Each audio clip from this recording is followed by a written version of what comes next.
Edward's Day Out, written by the Reverend W. Audrey. Once upon a time, there was a little engine called Edward. He lived in a shed with all the other engines, but they were all bigger than Edward, and they boasted about it. "The driver won't choose you again," they said. "He wants big, strong engines like us." Edward had not been out for a long time. He began to feel sad. Just then, the driver and fireman came along to start work. The driver looked at Edward. "Why are you sad?" he asked. "Would you like to come out today?" "Oh, yes, please," said Edward. So the fireman lit the fire, and it began to make a nice lot of steam. Then the driver pulled the lever, and Edward puffed away. "Beep, beep," he whistled. "Look at me now." The others were very cross at being left behind.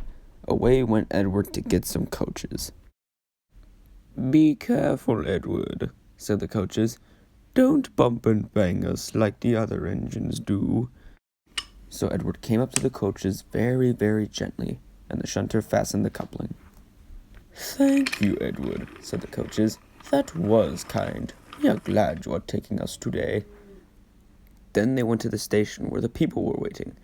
"Beep, beep," whistled Edward. "Get in quickly, please." So the people got in quickly, and Edward waited happily for the guard to blow his whistle and wave his green flag. He waited and waited, but there was no whistle and no green flag. Beep, beep, beep, beep. Where is that guard? Edward was getting anxious. The driver and fireman asked the station master, "Have you seen the guard?" "Yes," he said. "Last night I did." Edward began to get cross. "Are we ever going to start?" he said. Just then, a little boy shouted, "Here he comes!" And there the guard was, running down the hill with his whistle in one hand and a sandwich in the other. He ran onto the platform, blew his whistle, and jumped into his van.